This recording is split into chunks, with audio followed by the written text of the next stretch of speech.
What's going on, guys? This week I'm driving the 2018 Volkswagen Golf R.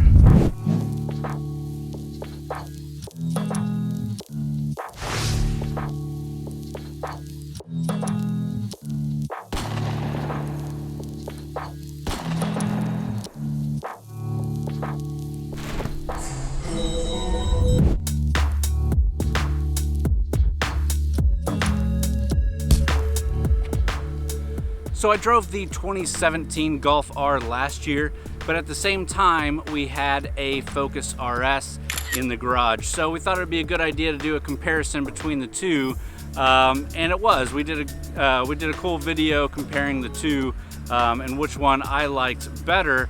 We'll get into that later, but this year we're driving the 2018 Golf R and we're focusing just on this one. A lot of questions I have for it and a lot of cool stuff that we're going to show, so let's jump into it.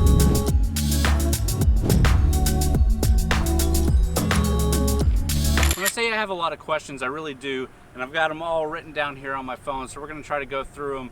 But it's important to know that a hot hatch like this requires a few things, and some of the things that we really want to answer is this a good daily driver? Because a hot hatch needs to be a good daily driver.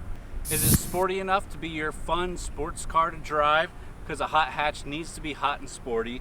Is it hatchy enough to be a hatchback car?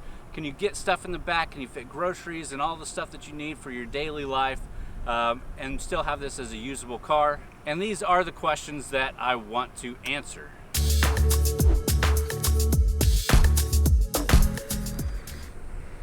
All right, so let's start off with the exterior design. It's definitely a hatchback, and I really like these rims. It's a good looking vehicle, but if I'm gonna be 100% honest with you, it is one of the more bland looking hatchbacks, especially hot hatches on the market.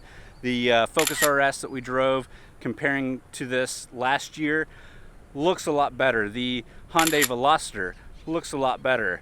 There's a lot of hatchbacks out there that look a lot better than this, but it doesn't mean that they're better cars. But as far as looks go, and it doesn't mean that this is an ugly car, but it's not the best looking hot hatch. It's just when you're buying a hot hatch, you really want it to stand out. You really want it to stand out against the original form. I think this does. It really stands out against the base Golf, but I just want something a little bit crazier.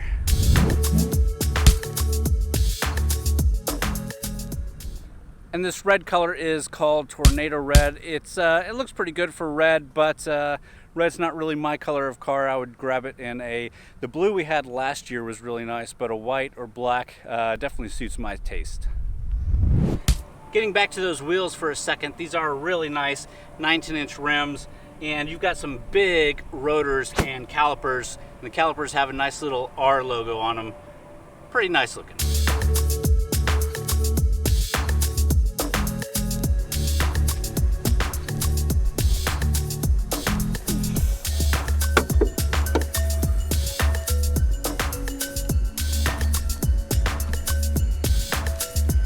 So under the hood is a 2-liter turbocharged 4-cylinder engine. And that engine pushes 292 horsepower and 280 foot-pounds of torque and can get you from 0 to 60 in under 5 seconds. All of that is being pushed through a 7-speed DSG automatic transmission with Tiptronic and sport modes.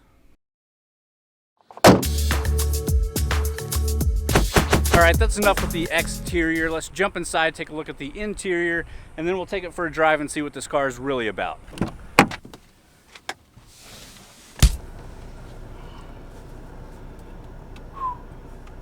All right, so after driving this thing for a full week, I can definitely say that it is a great day-to-day driver.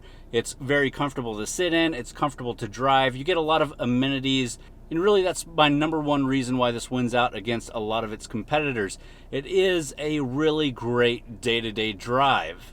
I really like these black leather seats with the R logo stitched into them. I really like the design of these trim pieces. It's kind of carbon fiber-ish, kind of just a different stitching design. It's different, so I like it. The screen and some of the piano black attracts a lot of fingerprints. but it looks good in this vehicle. The instrument cluster is a full LCD screen and can be changed depending on what you're looking for, what kind of information you're looking for as a driver. And one of my favorite features is having that navigation screen right there, right in between your speed and your tachometer.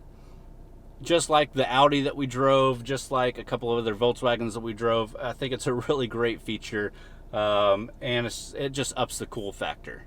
Unlike BMW, Volkswagen actually gives you Apple CarPlay for free, and this does have Apple CarPlay. The base infotainment system is really good. It's the same that I have in my Atlas, and that's in a lot of the Volkswagens right now.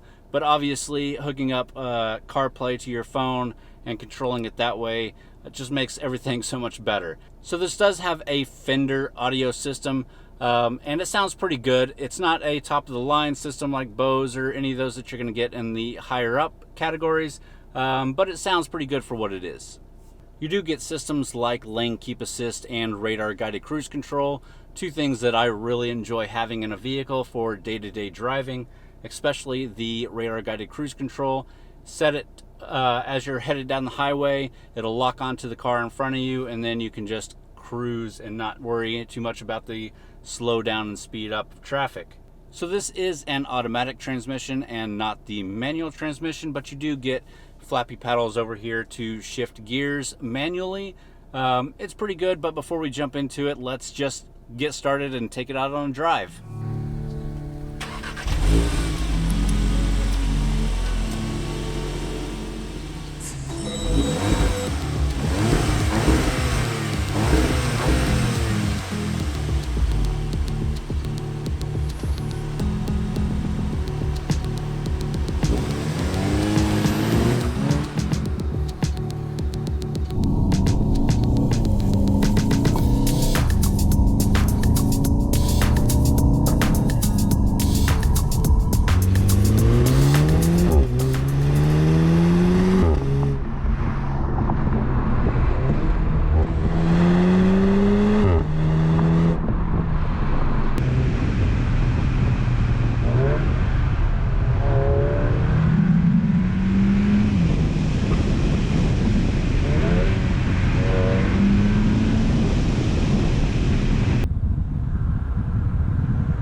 So the interior is comfortable, but when it comes to the drive, this thing is no slouch either. It's a lot of fun. You get a lot of power out of that engine like we already talked about. And I think this is really what makes it one of the best all-around hot hatches out there. It's not as fast or as agile as something like the Focus RS. That's something that we talked about during our last comparison, but as an all-around vehicle, it's still fun enough and it's comfortable and a great day-to-day driver, where this just ends up being the one that I pick every time. What I'm really excited about is getting behind the wheel of the new Veloster N. It's supposed to be ridiculously quick, fun to drive, and I've always liked the Veloster. I like the new looks. Yeah, I'm really looking forward to get behind the wheel of that thing and seeing what that's about.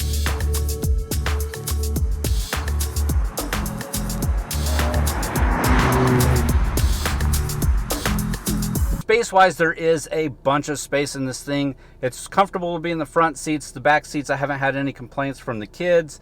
And in the very back, we've been able to load up groceries and whatever we've needed. The middle seats do fold down so that you can put a lot bigger stuff in here, and we've done that. So overall, this is a really good, just day-to-day, all-around vehicle as far as space and stuff goes too. Another really great aspect of this car is its fuel economy. It does really well. Right now we're averaging 26.4, but that's because we're out here reviewing the car and driving it pretty hard, letting it idle. During the week, I was averaging around 27 to 28 miles per gallon. The tank has lasted me pretty much the entire week. even with an extra trip to downtown Dallas. I know it's all relative to the gas tank size, but usually cars by Thursday or Friday, I'm having to get gas, depending on if it's a SUV or truck. But a car like this, even by Friday, I'm needing to get gas going into downtown Dallas every day.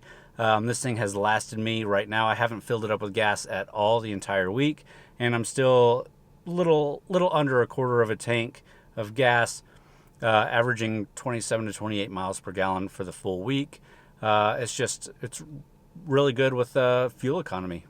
So again, last year we drove the 2017 and it was a manual transmission car.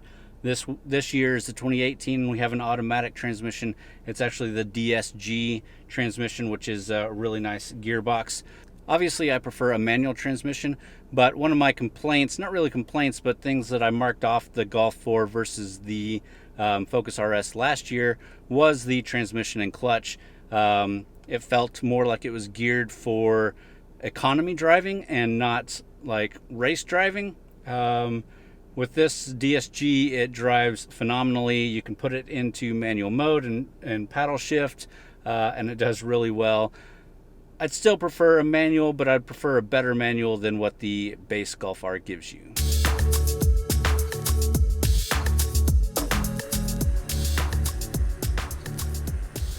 All right, guys, well, sadly, that's all I got for you. If you enjoyed this video, please give me a thumbs up. Leave me a comment down below. Let me know if you have any questions about the Golf R, something I didn't answer in the video, or obviously critiques of me. Throw those in the comments too. But as always, thanks for watching. Be sure to come back next week and see what we've got in the garage for that week. We're reviewing a different car every week, so if that's something you're into, please subscribe. And that's it, guys.